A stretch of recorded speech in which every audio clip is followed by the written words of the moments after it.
Vamos supor que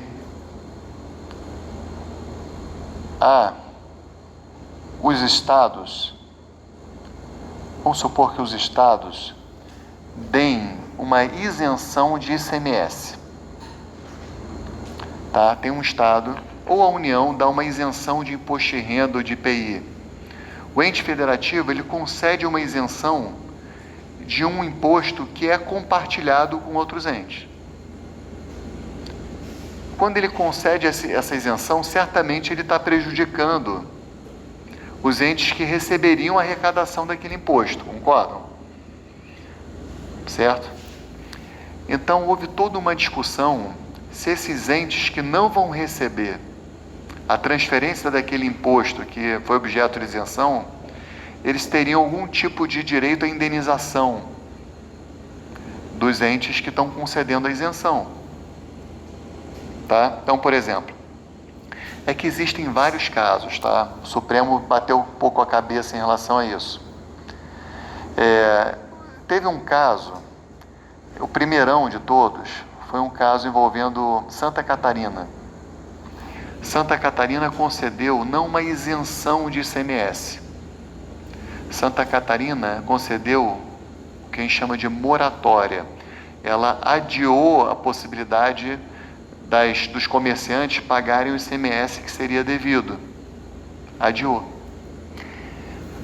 E aí o que acontece? Os municípios, eles já contavam com aquele dinheiro, porque o fato gerador do ICMS já tinha acontecido, né? Já tinha havido a circulação de mercadorias, e, poxa, havia uma previsão daqueles municípios receberem os 25% que eles têm que receber de ICMS, e de repente, o Estado deu uma moratória, ou seja, adiou o vencimento, e eles viram frustrada essa expectativa, que eles inclusive já planejavam nas suas leis orçamentárias de receber esse recurso.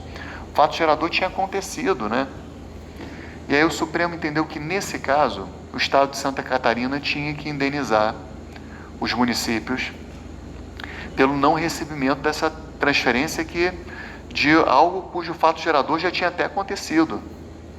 Entendeu? Já havia toda uma perspectiva de receber o dinheiro. Tudo bem? Esse foi um primeiro caso lá de Santa Catarina. Mas o Supremo julgou um outro caso, que foi até objeto de tema de repercussão geral, que é o tema 653. Salvo engano, o relator foi o Gilmar Mendes.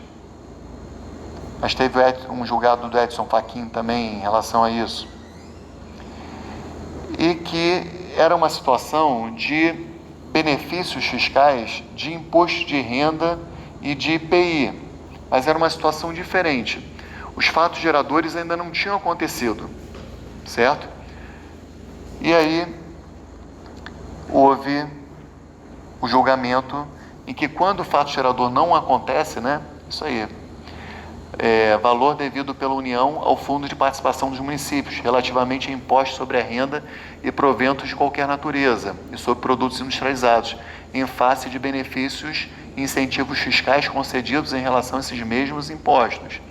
Então foi fixada a tese que é constitucional a concessão regular de incentivos, benefícios e isenções fiscais relativos ao imposto de renda e o IPI por parte da União em relação ao Fundo de Participação de Municípios e respectivas cotas devidas às municipalidades.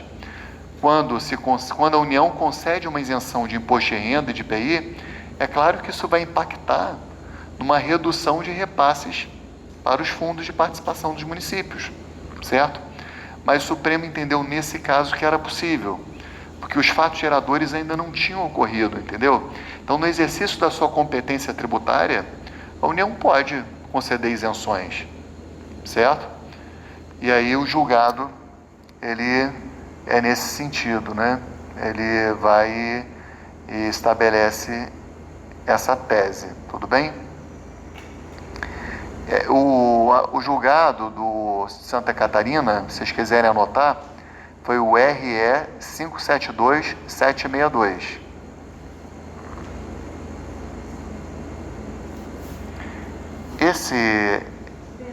RE 572762.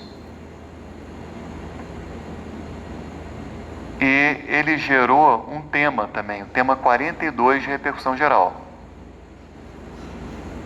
Tema 42 de repercussão geral. Tá? E a tese fixada foi, não sei se tem aí a tese no tema 42, a retenção de parcela do ICMS constitucionalmente devida aos municípios, a pretexto de concessão de incentivos fiscais, configura indevida interferência do Estado no sistema constitucional de repartição de receitas tributárias. Tá vendo? Qual o distinguish, pessoal? É que nesse caso da emenda do tema 42 já existia toda uma previsão de arrecadação pelos municípios, certo? Foi uma moratória concedida. Havia previsão de recebimento daquele ICMS, já tinha meio que sido contabilizado na previsão orçamentária do ano seguinte. Né? Os fatos geradores já haviam acontecido. Já nesse caso posterior, ainda não. Então, havia só uma expectativa de direito dos municípios, não haveria um direito adquirido. Tá legal?